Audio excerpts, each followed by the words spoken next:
ఇవాళ temple city birthday. అసలు ఆధ్యాత్మిక నగరి తిరుపతికి పుట్టినరోజు వేడుకలు ఎందుకు నిర్వహిస్తారు? ప్రతి ఏటా ఫిబ్రవరి 24వ తేదీనే బర్త్డే సెలబ్రేట్ చేయడానికి కారణాలేంటి?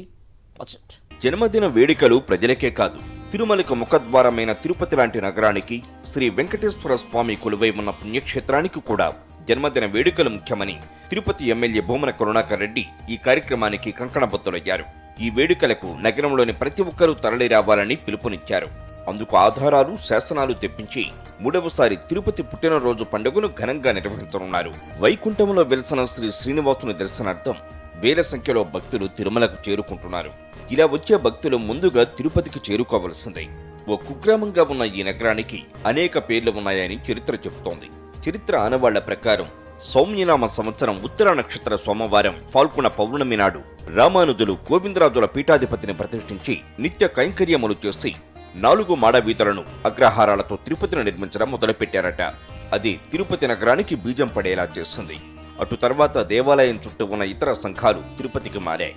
ఈ క్షేత్రం నేడు భారతదేశంలో హిందువుల ఆధ్యాత్మిక రాజధానిగా మారింది. ఫిబ్రవరి 24వ తేదీ 1130వ ఏడాది తిరుపతికి ఆవిర్భవించిందని చరిత్ర చెబుతోంది. యాధారం అనుసారం ప్రతి ఏటా ఫిబ్రవరిలో పుట్టినరోజు వేడుకలు జరుగుతున్నాయి. ఏడాది 24వ తేదీ శనివారం నాడు తన 894వ పుట్టినరోజును జరుపుకోనుంది. 893 సంవత్సరాల క్రితం ఫిబ్రవరి 24వ తేదీన శ్రీ వైష్ణవ సన్యాసి భగవద్ రామానుజాచార్యులు ప్రస్తుతం నగరం నడిబొడ్డున ఉన్న గోవిందరాజస్వామి ఆలయాన్ని దగ్గరుండి నిర్మాణం చేయించారట. తిరుమల ఆలయంలో సమతా ధర్మాన్ని స్థాపించి పూజా కైంకర్యములను రూపొందించిన భగవద్ రామానుజులు తిరుపతి నగరానికి మూలకర్త. క్రమంగా చుట్టూ అగ్రహారాన్ని నిర్మించి దానికి తన గురువు పేరిట రామానుజపురం అని నామకరణం చేశారు. అందుకే ఇది చాలా కాలం పాటు రామానుజపురంగా గౌరవించబడింది. ఈ పట్టణాన్ని మొదట గోవిందరాజ పట్టణమని, తరువాత రామానుజపురమని 13వ శతాబ్దం ప్రారంభం నుంచి తిరుపతి అని పిలిచేవారు. ఇక తిరుపతి ఎమ్మెల్యే భూమన కరుణాకర్ రెడ్డి 2 ఏళ్ల క్రితం ఫిబ్రవరి 20న పురాతన శాసనాలను తెప్పించారు.